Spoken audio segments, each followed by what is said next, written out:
from today's episode of International Hangout. I'm so into OP. I don't remember the last time that I went to a trip, but... that we have. We're one of the... It's like Bolivia and Peru. We have the highest percentages of indigenous people. Because, colonization happened in like... 2019, I graduated 2021. Oh my god, Wow. you're I'm younger. a little kid. And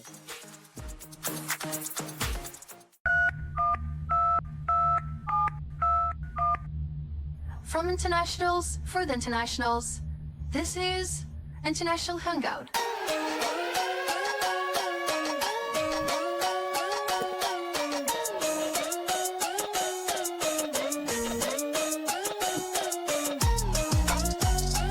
What's up, people of CFI? This is episode 8 of International Hangout, and my name is Shushanik. I'm Suti De Silva. So guys, today in the studio, we have Camila Flores Rodriguez. She's a senior and she's from Bolivia. And she's a passionate individual in environmental studies. She's majored in environmental studies and business administration, am I right? Most importantly, she's the outdoor program rental shop manager and one of the instructors too. So, Camila, how are you doing? I'm good. How are you doing? How's the semester? Like, it's just been 2 weeks? How's the classes? It's been pretty crazy, to be honest. Crazy? Yeah, because I'm a senior, then you need to figure out life, and that Figure out life, right? takes a long time. I mean, this is your last semester, technically, isn't it? So, yeah, you might have, a lot of, planning to do about, what you want to do after college. Yes. And all that stuff. We'll get into all that later. I want to talk a lot about outdoor program, and I think we haven't had a person who's like a leader or who has talked about outdoor program specifically. So I think this is the right time, and outdoor program is one of the greatest opportunities on campus that we get to experience in CFI. Have you been to trips to Shanik? Yes. Of course, you gotta. So I've been to 3 of them. I think my favorite one was the one with it's the sand dunes, somewhere Bruno exactly. Yeah. I can't remember the location, but yeah, that was such a great experience. You guys did a great job taking care of us and stuff.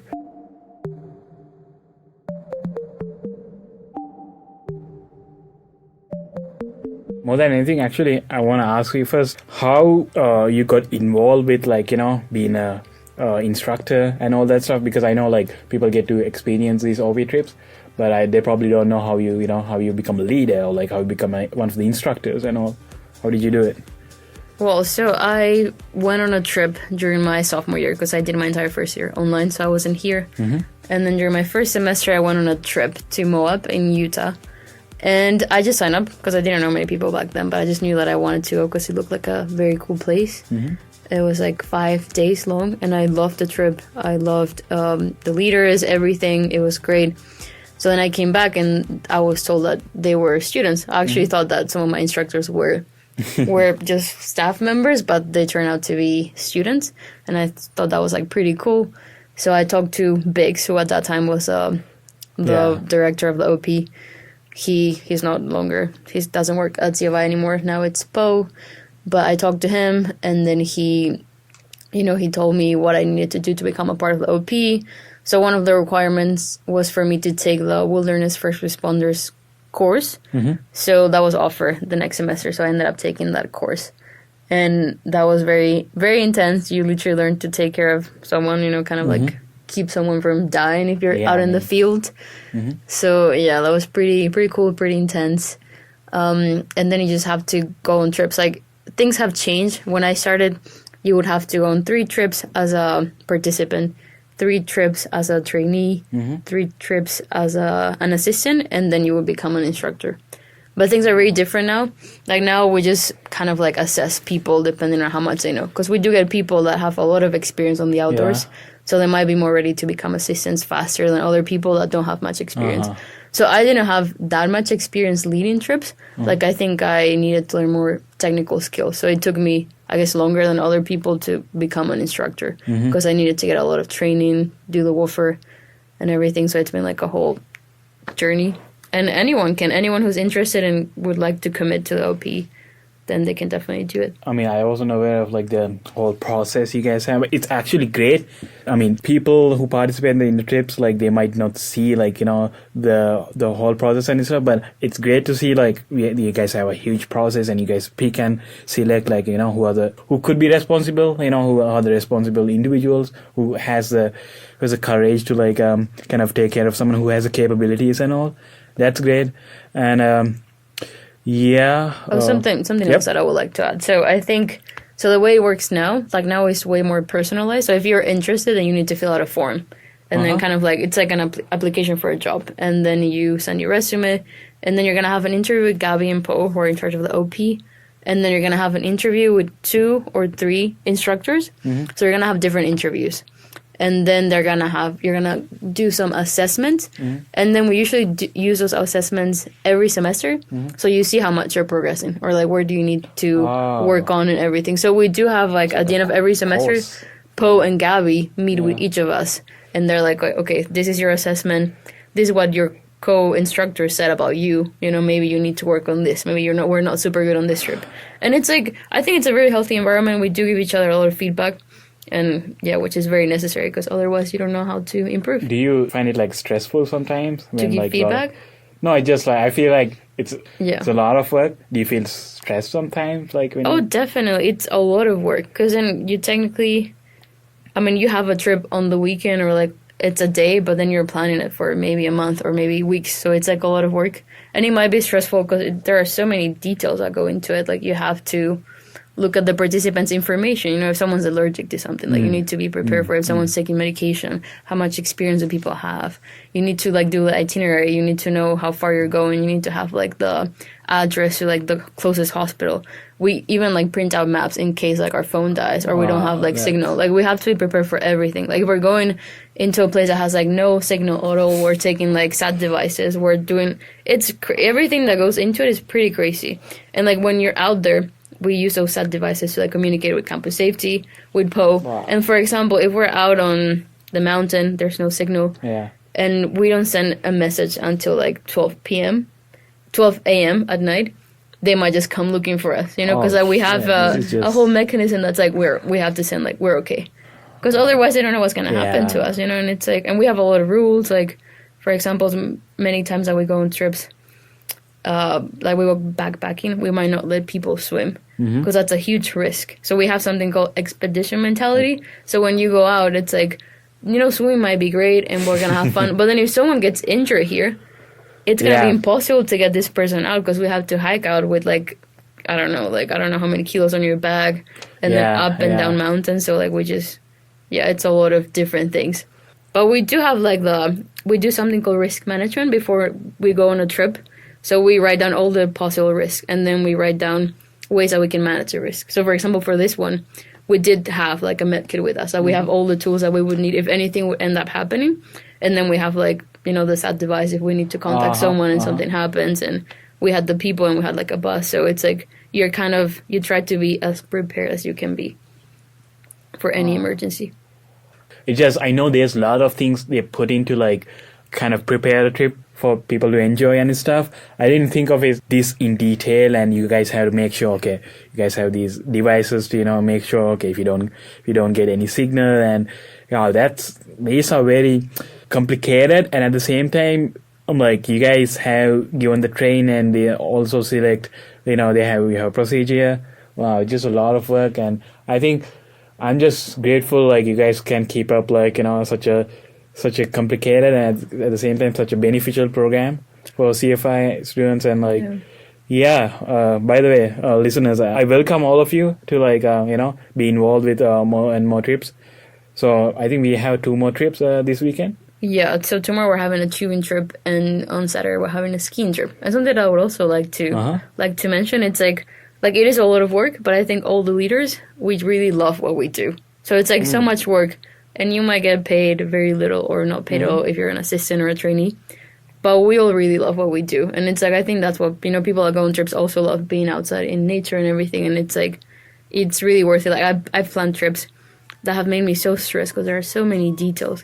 But once I go out there, I just feel at peace, you know, because I'm like, oh, this is so beautiful. It's so worth it. Like, why was I even stressing about doing something that I love.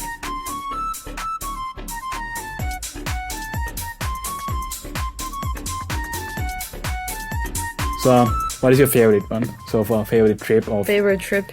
like Oh. the one you like you can't forget? You know, this is on top of my head all the time. I think that's very difficult, but I mean, I've loved all the trips that I've been to. I think one of my favorite ones have been Moab. I wasn't an instructor then, but that's what made me realize that I wanted to be a part of the OP, and it was kind of a reminder of how important nature was for me. We also went to Yellowstone recently, which was a beautiful trip. Very beautiful. Yeah. Very beautiful. And I don't know, honestly, every trip. I love we have instructor training, so we go on trips. Only instructors to get trained. Okay. And those have also been some of my favorites. I think I have seen pictures. I think like you guys went to Yellowstone, and like I have seen pictures, obviously. Yeah. Because I was a roommate with Kelvin last year. So yeah. he just talks about all this stuff. Yeah. I'm sometimes jealous, you know. The pictures you guys you guys post them in Instagram or something, right? Yes, we do have an Instagram page. Yeah, so yeah, I have seen those, and yeah, Yellowstone is definitely recommend having a trip, and like it's very beautiful. Do you think being environmental studies major kind of influence you to I can be closer to nature if I become a OP?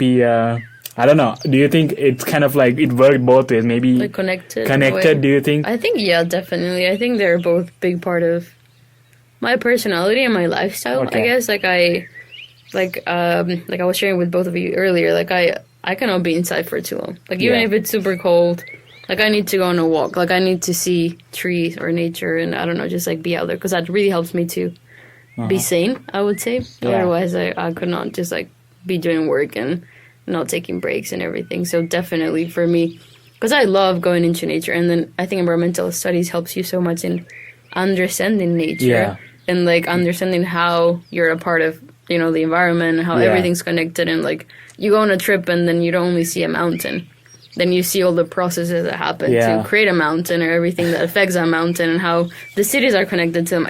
Everything. It's like it gives you like a very different point of view, and like many more insights. I think this reminds me. I think we were in the same philosophy class, like environmental philosophy. There was this specific author who wrote about, is it leopard, the mountain, something, I can't remember. Thinking like a mountain. Exactly. Aldo Leopold, yeah. Yeah, I think you guys had I think I like the ideas you guys, your group at least, Melanie and I can't remember. And Tyler. So I like the ideas you guys had about how you guys always were how, okay, we have this philosophy, or we have this concept, how are we gonna practically implement in maybe day-to-day life as a student, or maybe I don't know, just a regular citizen. Okay, and I like those kind of perspectives. And environment. What about you, Sujanik? Are you more indoor person or outdoor person? I'm so into OP. I don't remember the last time that I went to a trip, but I don't. Okay. Actually, last spring, 2023, my first semester here, we went to a trip in California, Crescent City. I actually wanted to ask, how far has OP gone in about states in US, because I know that they've gone all the way to California. California, but do you ever go to I don't know, Midwest or East Coast, or how far have you gone? We don't usually go too far, because we've gone to California, like you said, Oregon, Utah. We go to Utah a lot in Idaho. Arizona, the instructors were recently in the Grand Canyon, but we don't go too far because it's a lot of driving. So it's you don't want to spend most of your days driving. Yeah, exactly. And there's a policy that campus safety has. So you cannot drive for more than, I don't remember right now, I think it's 6 hours. And if you do, then you have to switch drivers. So it's you don't want to be, and usually if you're going far, maybe you might be going backpacking. So you don't want to be too tired of the driving, and then you get there and backpack for 2 days, and then you drive back 3 days. Yeah. And it can also be very unsustainable, if you're if maybe you might need to fly, and then it's what's kind of the point if you're flying somewhere. Okay. And there's so much nature in Idaho. There are so many cool places that we really want to try to get the best out of Idaho. Like if you go to like a third floor of something, you can see like these mountain ranges. Like what are those called? I can't remember. Like the ones, those mountain ranges. I can't remember the name of it. But The Wahis? I don't know if those yeah, something I'm like not that. sure. Something like that. It might just be wrong. so we have a lot of like places to visit and like explore. Yeah, I think it just once again like having an organized OP like outdoor program is actually benefiting, and actually we just like to thank you, including all the like people who's managing this.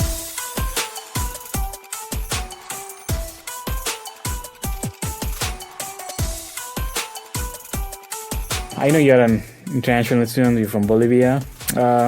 What UWC you attend to? Like I went to Atlantic in Wales, UK. oh, okay. And when did you graduate again? I graduated in 2019. 2019. Yeah, so I took a gap year. I went back home, Oh, and then I came to college. I graduated in 2019 too. Oh. Except I did 3 gap years. So yeah. I went to UWC in 2019. So my Wow. that's 2019 crazy. I graduated 2021. Oh my god, Wow. you're I'm younger. a little kid. And Bolivia, how did you get to know about UWC? How was the journey like The being so process. far process and like everything till US?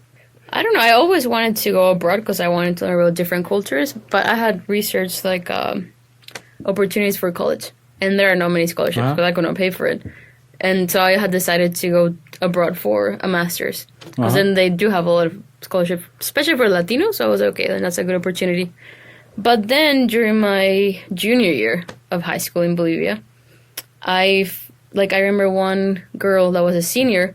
She got into UWC from my school. Okay. So then my school started advertising it to students. So Okay. like someone went in and they were like, oh, there's this opportunity. There's going to be a talk in this building somewhere in the city center that you should go. And Okay. so then I went to this talk. Then I went on the website and I loved it. Like I really agree with like the idea. Then I talked to this girl too, to hear about her experience. And it was just very, I don't know, very nice. It felt like me. I think this is a great opportunity.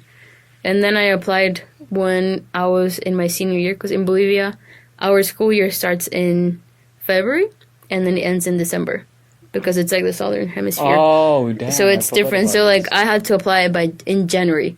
So I applied, and the process is like you send your there's like a whole application form that you have to fill out. Yeah. Then you need to have your parents fill out an application form. Yeah. Then I a remember. teacher. Like, Then someone that's in charge of an extracurricular activity. And then someone from like a volunteer activity. So you need to like ask people to like, fill out all these forms and like talk about you. And then if you pass like this stage and you get an interview. Yeah. So I had to travel to another city in Bolivia for the interview, which was on a Friday. And then you get a call on Friday night. That's how it was when I applied, which was 2017, so a long time ago. So you get a call on Friday night saying whether you pass or not. So if you pass, then you go somewhere on Saturday morning. And then you get on a bus and go to the countryside and go to a camp. It's like the Mario levels or It's something. crazy. And then it's like you have like this camp. missions, you have It's literally, and then it's like happens so fast. Imagine you literally have this camp on Saturday and Sunday, and then you finish like Sunday, let's say 8 p.m., and then you have to wait like until Sunday night to get a call to say if you pass or you didn't pass. If you pass, then you go on Monday to the final round. And that's like, you don't know what it is. Like, they don't tell you. Yeah. For mine, it was like we all got into a room. And then they would give you a paper with a topic. And then you have to, not write an essay, but prepare a presentation. And then you have to present it to the group. Yeah. So it was very tailored to you. So, like, if they knew that I was passionate about something, then they would challenge my opinion. Wow. And they would make me, present about That's that. just, That's yeah. very UWC national Yeah. committee. It was Like I they'll think, make you wait yeah. for 6 months. Yeah, so we annoying. got us like kind of interviewing, like, Yeah. Yeah, wow, that's, It is pretty intense because then I don't know how long I had to wait. I think I had to wait until March to find out. And then they were very sneaky. They told me like, oh, we need some information from you. And then they called me and they were like, oh, we have some bad news and good news. And the bad news, they told my parents, like, you're not going to see your daughter for this long. And then because she's going to UWC. And I was like, woo. how was their reaction? I don't know. I think they had a lot of mixed emotions. Because, of course they were going to miss Yeah, me, but they were happy for me. Like the So it's opportunities you'll be getting. exactly. So they were like happy that I was leaving, but it was very difficult for them to let me go because I had never been away from home for that long.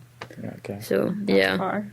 Yeah, and in the UK, exactly, and it's like you need a visa. Like, so I think my parents' biggest concern was like, if anything happens to me, they cannot just take a flight and go, you know, to see me. They need to like apply for a visa, then get a flight, and then fly for I don't know, like 15 hours, and then get to UK. So it's like, I think that's why they were 15 concerned. hours? Because you don't have a straight flight, so you have to go to like Spain. Yeah, you have to wait, then you have to go to UK. Okay. Yeah. Wow, this entire journey that It was- everyone goes through. It's crazy. It's like this UWC students. Every time they ask me, like, how is the selection process? It's not exams, right? So you can't just be like, oh, math exam, like, go prepare.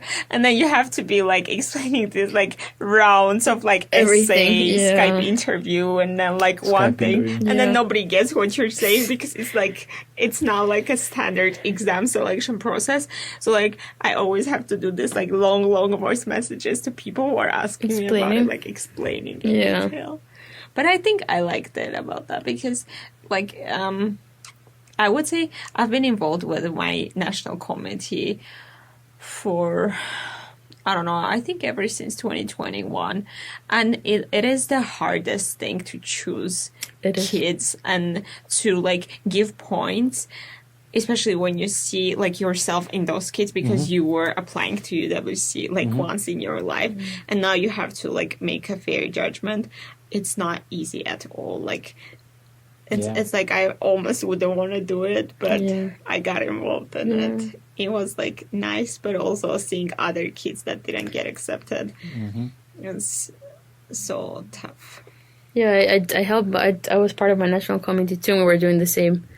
And it was so difficult, like you said, because I'm literally defining someone's future. You know, it's like, but then what we would do, it's like we would have like 3 people read the same application and then grade it. And then we would get together and discuss our gradings and be like, and then get to like an average.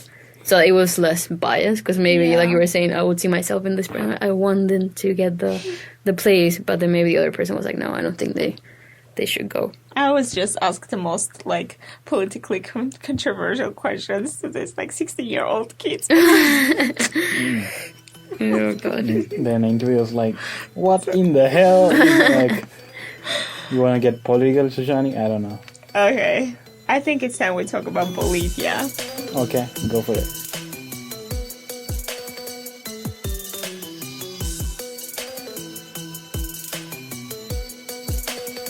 Yeah, what is some things that our like the listeners of International Hangout should know about Bolivia? I usually like Google facts about countries and then ask them the stupid questions about like some of them maybe like not the most like, you know, cultural appropriation and stuff. But what I want to know is like so it's basically a Hispanic country, but what's different like in Bolivia that you would say that like remember Bolivia like this out of all the countries that are like in southern hemisphere, like in South America? I would say one of the things that distinguishes Bolivia from other Latin American countries is the percentage of indigenous population that we have. We're one of the, it's like Bolivia and Peru, we have the highest percentages of indigenous people. Because, you know, colonization happened and like so many indigenous people were killed or they had to move places. And that did happen in Bolivia, but we still had, like, I think in 2012, if I'm not wrong, we had about 60% of our population that identified as indigenous. But then I think there was a census, like, maybe like 8 years later, and then that went down to 40. And I don't think that's because, like, people, you know, they have died or anything. Because, like, the question is, like, do you identify as indigenous? And like people start moving to the cities. You know, there's like so much migration to cities. Like people don't live on the countryside anymore too much. So it's like I think when people move, then they stop identifying more with the indigenous roots. Like I have indigenous roots in my family from my dad's side, but then it's like my grandparents who they have indigenous roots. They kind of lost that connection to their roots, you know, because then they actually moved to Argentina and they lived in Argentina for most of their lives. And it's very different in Argentina. Argentina is like mostly a white country. In a lot of ways, they have a very large white population. So I think because they didn't want to like deal with too much like racism and do too many things, they kind of like got disconnected from the roots. And then my family doesn't have it anymore. You know, and it's like, it is pretty sad. But I think that's one characteristic thing of Bolivia. Do you have festivals in Bolivia? Wow. We do. It's true. We Cool. do have a lot of festivals. We have, well, there's like Indigenous New Year. Uh-huh. That was That's recently cool. that was That's recently cool, yeah. established actually, because we had an Indigenous president, so he established that. So that's like a very Oh. fairly recent thing. We do have Carnival, which I don't know if you've seen, like the one that they have in I think- Brazil type of thing. Yeah, I think she's I like want to say carnival, but I said festival. carnival. So like, we have that. We have Wow. that, like the one that similar to the one that they have in Brazil. I don't know if you've seen it. I It's like think very I have popular. watched Rio, like not Rio, like Yeah, it's like the one in the Rio. movie. Oh yeah. Oh, the Okay. movie. Yeah. Okay. Yeah, exactly. That carnival. That we have something like that. And then in the west of Bolivia, they also have something like that, but it's more. I guess it's way more cultural in a way. They do have like way more elaborate dances and everything, and it's more related to like indigenous cultures, which is super popular in Bolivia. It's called Carnaval de Oruro, which is like the city, and it's like, yeah, it's like a very famous festival. What's the population in Bolivia? It's about 11 million, so it's not too many people. Okay. It's quite big compared to my country. Wait, what's the population in Three. 3 million? Oh, wow. Yeah, we're just Okay. so small. You know, like Hong Kong is just a city. Yeah, don't tell me that. There's 8 million people already. Oh my god, I had a guest from Hong Kong. This is completely random. She visited my house in Karabakh when we were still there. And we have this like huge country house, like 2 floors and like multiple rooms. And like we have a garden and like swimming pool and Uh-huh. stuff like that. She's like, is this all yours? Like not one room. God. I'm like, okay, you're used to this like 600 floors and one small apartment. And my dad was so shocked when she showed us photos of how she lives. My dad was like, oh my god, move to our house. Like, what are you crazy. doing there? Yeah. But I feel like, Population density I is don't crazy. know. Okay. what are the indigenous customs? Like, what do you do? Like, because it's very interesting because I feel like we have never talked about Yeah, indigenous for sure. cultures Yeah. in the podcast. And overall, I feel like people just don't talk about it, even in America, not that Yeah. much. What are some customs, or does your family still practice like some of this indigenous things? They don't really. Like, I know my grandma from my dad's side, she sort of does, but more like on her own. Like, she never really passed it to her children. Like, we have 36 official indigenous cultures in Bolivia, and like languages too. But then there are 3 that are the main ones. So we have like Guarani in the east, which Paraguay also has it. And then we have Quechua and Aymara, which we also share with like Peru and Ecuador. Those are the 3 main ones. I think they do have different beliefs in terms of like religion. I mean, it's very mixed right now. Like, a lot of people that are indigenous are Christian, but then at the same time, a lot of indigenous beliefs are based on like the sun and the moon. You know, like the sun is like INT'l, and then that's like the god, and then you have a lot of offerings that are very crazy. Very super interesting to me. Like the for ones sure. that I'm most familiar with are the ones from the east. That's where I'm from. But in the west, they do have a lot of, I guess, like superstitions, like a lot of beliefs. So when you're about to build a house, they get a llama fetus that's dry, Okay. and then I think they bury it under the house, and then they start building. And I think that's for like good luck or something. Wow. So they have a lot of things that are like that. And it is very interesting. They have a lot of beliefs that if you do this, then you're gonna have a good life and everything. There's like a street called a market called the Witches Market. So you go there, and that's literally the name. And then you have like a bunch of Is it- herbs, and the llama fetuses Like- just like hanging there. Wait, Everything. llama feet? Like fetus, fetuses. like the you know, the little- baby, Not the little baby. Oh, Like the- fetus, like yeah. Yes. the Oh my unborn baby of a llama. Yeah, that's what they sell, and they do a lot of rituals with them. we have a lot of this like beliefs back home too, but it never got to fetus. It was No, like, no. I mean, it's a different my mom thing. is like, don't throw trash No. when it's like like dusk, or Yeah. like Yeah. don't cut your nails when it's dusk. I'm like, why? But I usually throw trash at like 2 a.m. and I remember my mom all the time. I think when I hear like these kind of like customs and traditions, I find them beautiful because just like, I think without these, like it would be really boring. Like, Yeah. you know, like it's, I remember I used to like, you know, question, what is this and all, like, but then I realized, no, it's not about that. It's just, we need all these kind of traditions because people are interesting. Traditions are interesting. So it won't be boring, and like, it's kind of like, you know, cool to hear from someone like, yeah, the traditions they have. Yeah, definitely.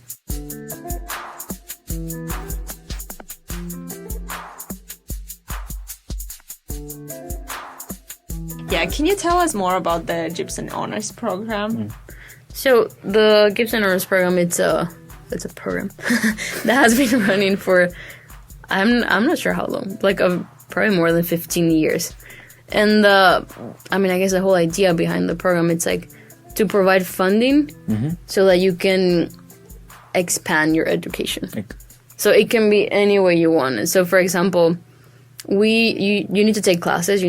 There's a colloquium that happens once a week, so you need to take it twice during your 4 years here if you want to be a part of the program.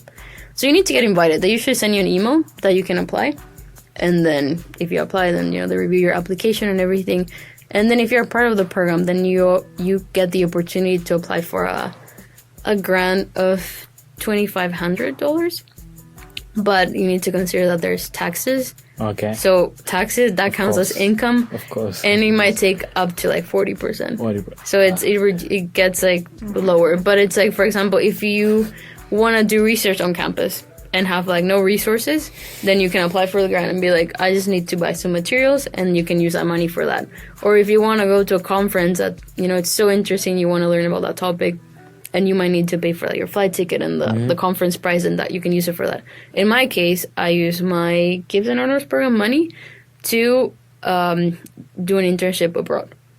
So I actually applied to do an internship in Costa Rica, and that's what I was doing during J-term. Okay. But also because they take money for taxes, then I didn't have like enough money to do the entire trip, because I applied through an organization, and then you have to pay the organization, and they're kind of like finding accommodation for you and food and everything, so they're doing a lot of things for you.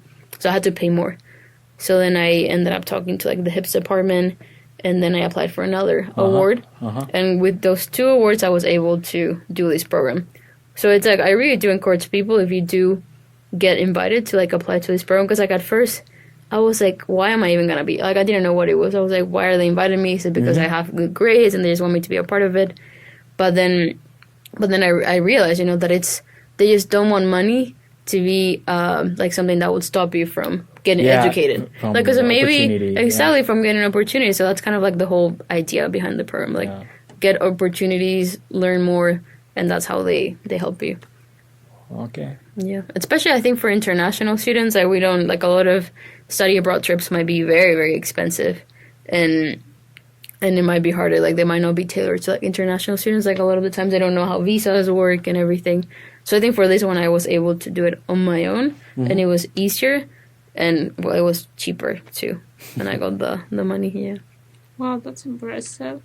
Yeah. I didn't know that exists. Yeah, that's what I'm saying. Like, so you said you got invited, like, when they see you, like, GPA, or like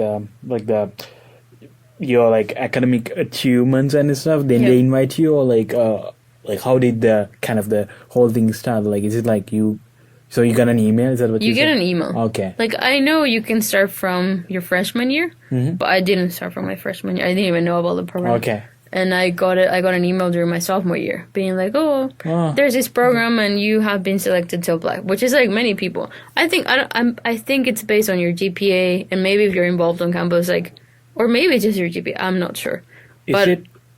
Is it like for certain majors, or like? It's for everyone. No, we have people from all majors. It's just like students from CFI. Okay. And then I don't think they would invite a senior.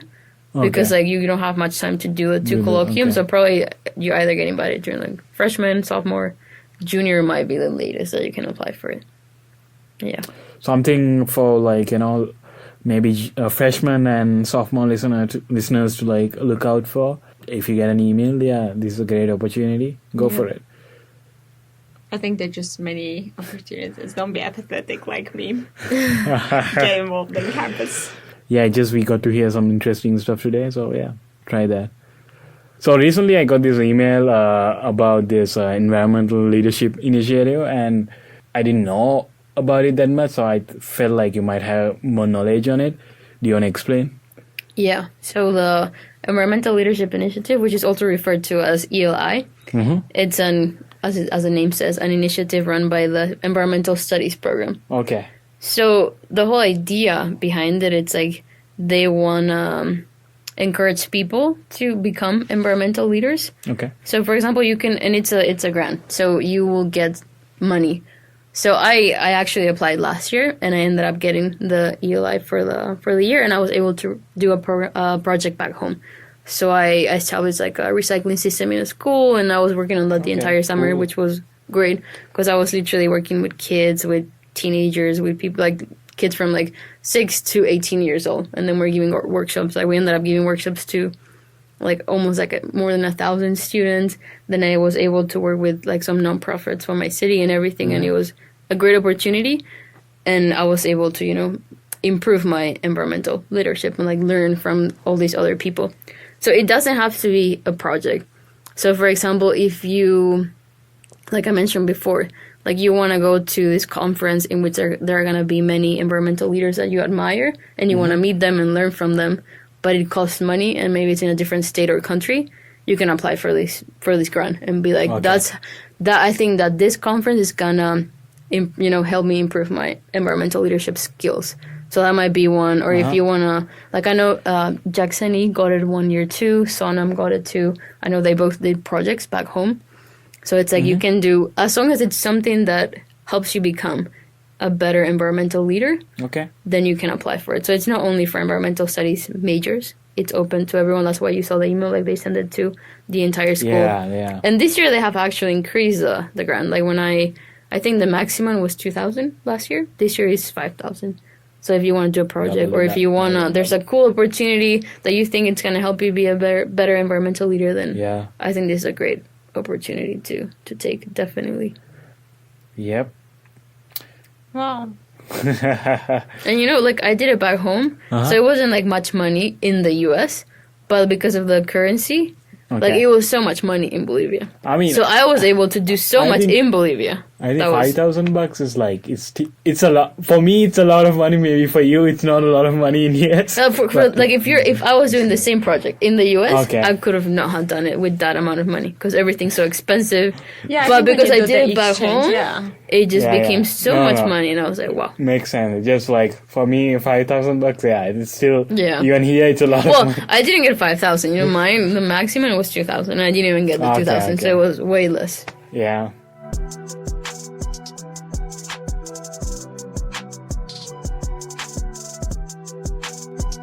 What are you thinking of doing after graduation? That's a good question.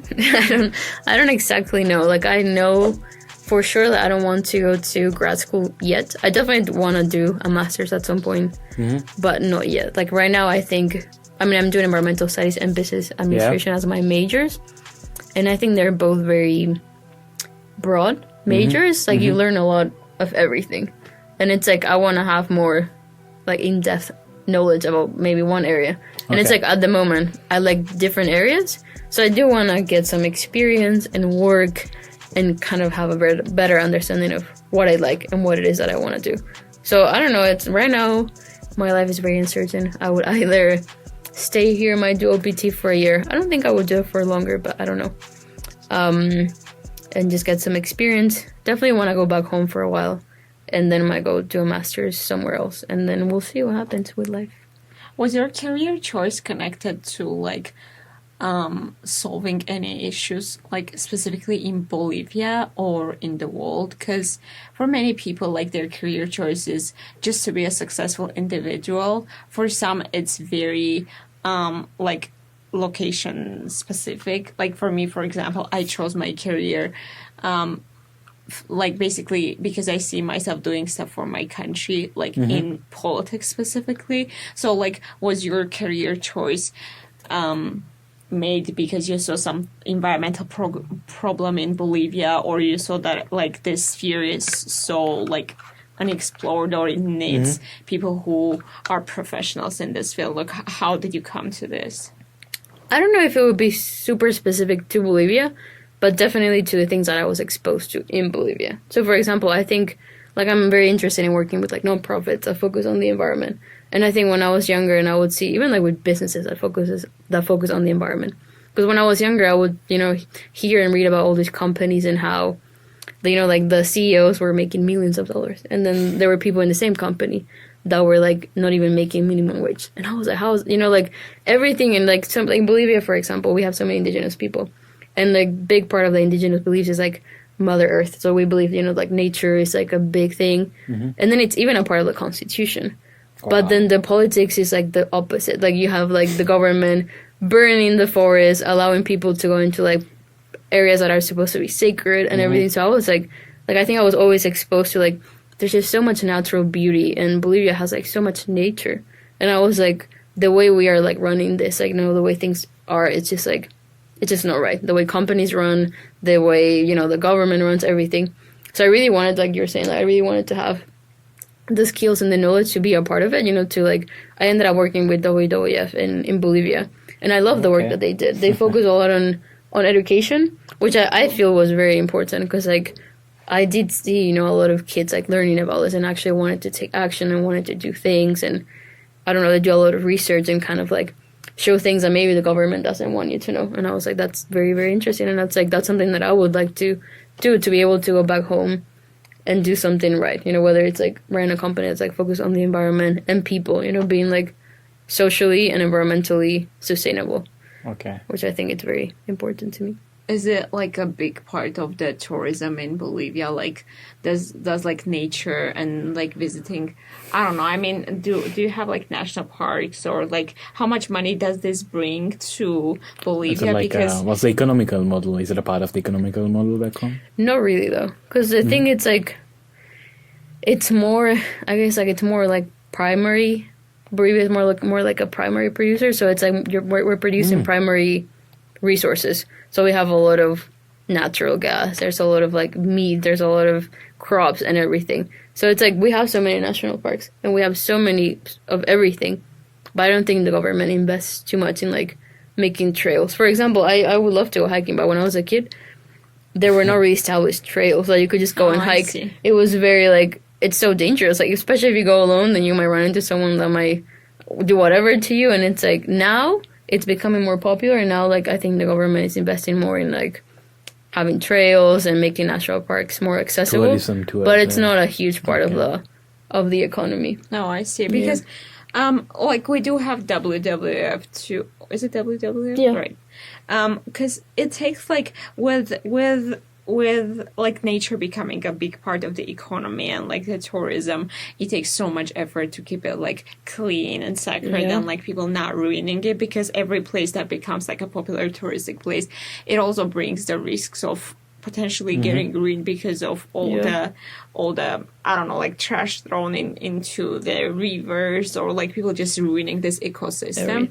And I think there is a lot of like, you have to choose between like economy and nature, because in my own country, for example, I know there is so much mining, and every time you fight against mining, they tell you that that is the only way that the country can like get money into the economy, which I highly disagree with, because that's such a like short-term planning thing. And I have a feeling that a lot of these small countries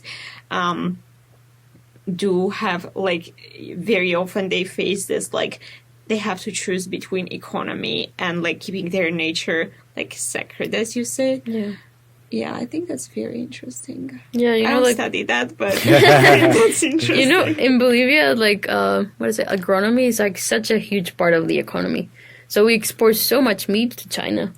And it's like, in order for them to have the space to like, like for the cows to go and graze, they need to burn forests. And they literally end up burning forests, and then it's so uncontrolled that then the area that they were planning to burn ends up burning the entire forest. And then you have like, we're literally next to Amazon, so it's like very like, and then the government, it's like, we even had a president who was an indigenous man who was supposed to believe like that nature is important. And when we were having terrible wildfires, because they were not really wild, they were kind of started by people. He went into the fire and had like a whole photo shoot of him with like a little hose, like turning off the fire. And I'm like, to me that was so, I was like furious, like you were saying. I'm like, how can you go when people, firefighters are dying trying to, control these fires. People are getting their houses burned. The entire forest is being burned, and the president just goes and takes a photo, extinguishing the flames. I'm like, and with a tiny hose, like that's not gonna do anything. It's just like you were saying, politics and nature. It's all just like a like a picture. I went to a talk once here in the U.S. From this indigenous woman in the U.S. and she was talking about Bolivia as an example. She was saying Bolivia is one of the countries that has nature in the constitution, and then I was like, that's actually so funny that they think it's like it's only on paper. No, it's not actually on, when we actually need to take action. Like it's in the constitution, but then you see our president taking photos with the flames, which is very like interesting. Well, I think they do need you in Bolivia. Maybe. I think it's just like politicians are like kind of like that. They're just opportunistic and stuff. They are definitely. That was very interesting. Yeah, I think the thing is, this is one of the smoothest episodes, and just went like you were well prepared, and like it was, even though it's just a short notice. Thank you for like joining us, and like we talked about Bolivia, we talked about OP in the beginning, and I really wanted to focus on that OP, Bolivia, ELI, and honors program, and just a lot of stuff, and I'm glad we were able to like I know we wanted to do episode like a little bit earlier, but yeah, it's interesting. Anything else, Sushani? Do you wanna? Okay. Thank you so much for listening up to this point. Yeah. You might have noticed like the episodes kind of like taking some time and stuff. It just sometimes when I edit, I screw up some stuff these days because the device I used to. It's a different device I use, so don't mind that. I'll try my best. Other than that, by the way, to end the episode, we kind of give our guests like a chance to say like goodbye or anything they want in native language you have, or like I don't know, any language you prefer or anything. I don't know. You can say whatever you want. Right, actually, to end it. It's like a goodbye type of thing. Okay. Yeah. Okay. Yep. Can I say it? Yeah, you can go for it. You can just say it. Muchas gracias por escuchar este episodio. Okay, you guys heard that? That's about it, and see you in the next one. Yep. Take care.